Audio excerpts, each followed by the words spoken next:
Forest Babies. Stories by Jean J. Parrish. Illustrations by Elizabeth Webb. Buffin Goes Everywhere. "Hello, world," said Buffin, running to the door of the hollow tree and looking out. The sun was shining down in spots, and Buffin was a new bear. "Where are you off to?" his father said sleepily. Buffin spread his little paws wide over his head and shouted, "Oh, everywhere." "Then I'd better go with you," said Father Bear, "and take you there one place at a time." But Buffin was off and away before Father Bear could tumble out of bed. "I'll visit the ants," he said to himself. The ants lived in a little red hill with a hole in the top, and they spent the whole day hustling and bustling. Buffin sniffed at the ant hill in a friendly way. Then all at once he squealed and backed away. The busy ants had no time for nosy bears, and Buffin's nose was stung good and proper. But a bear who is going everywhere has to go somewhere, so Buffin forgot the hurt and went on till he smelled honey in the air. The nice smell was coming from a tall tree. "Sniff, sniff, and up I go," said Buffin to himself, and up he went. There, sure enough, was a hole in the tree, and honey smells coming out of it. Buffin put his nose in for a lick of honey, but the bees would not have such doings in their tree. "Ouch! Ouch!" cried Buffin, climbing down backward as fast as he could.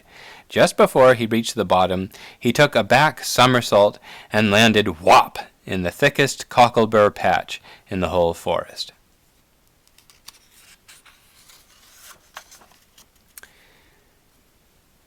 "A pretty howdy-do," said Buffin as he crawled out with the burrs sticking to his fur.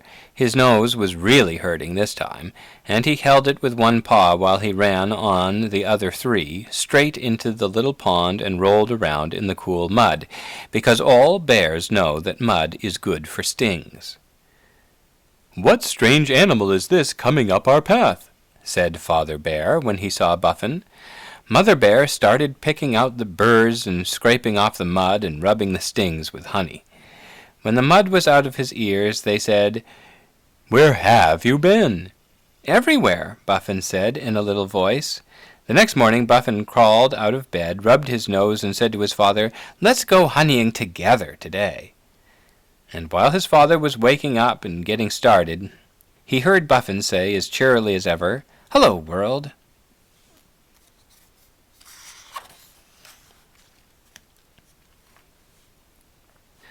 Roly and Poly Get Dizzy. The raccoon twins looked so much alike that no one could tell which was which. Roly had a high forehead, but then so did Poly. Poly had bright eyes, but then so did Roly.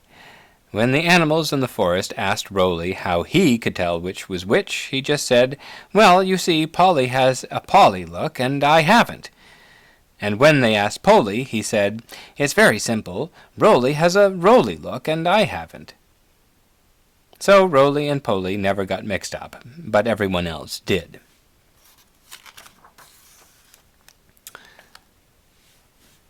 On the slope of Rushing Brook there was an old hollow log where Roly and Poly went to play every day. Roly would hide very quietly, and when Poly found him they would roll around and pummel each other and giggle. Then it would be Poly's turn to hide. Then they would chase each other into one end of the old log and out of the other end. Once their noise woke up Sleepy Owl in the oak tree. He peered out and watched them for a long time. Then he shook his head and said, "Ooh, I never saw a raccoon run so fast in all my life. Right while he's going in one end, he's coming out the other."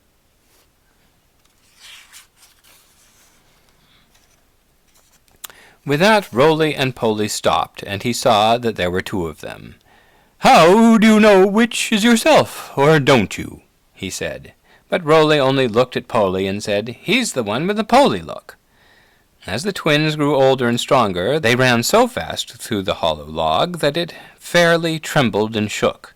One day they ran through it, round and round, 100 times. 101, puffed Rolly. 102, puffed Polly. But on the 103, they both fell to the ground as dizzy as mayflies, and lay looking up at the sky. "The clouds are whirling round and round," said Rolly. "The ground is going up and over," said Polly. Then they heard their mother calling, and they got up and went plunging and tumbling along the bank of the brook toward home. When they passed the quiet pool, Rolly stopped to look at himself. He was so dizzy he didn't know whether he was upside down or not. "Is that you or I?" he said. "It's you," said Polly, who, by now, was not quite so dizzy. "How can you tell?" said Rolly. "Because you have a Rolly look," said Polly. "That's all right, then, as long as you're sure. It would be awful if we got mixed up about it." And they ran on home, tumbling over each other and giggling all the way.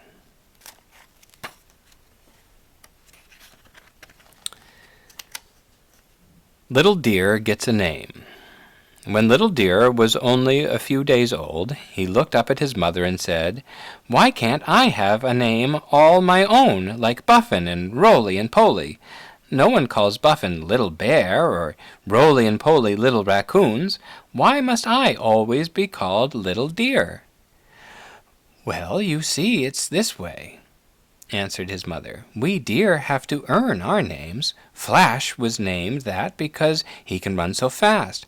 Lightfoot earned his name because his feet hardly touched the ground, and Long Antlers grew the longest antlers." Little Deer thought about this while he stumbled through the forest on his wobbly new legs.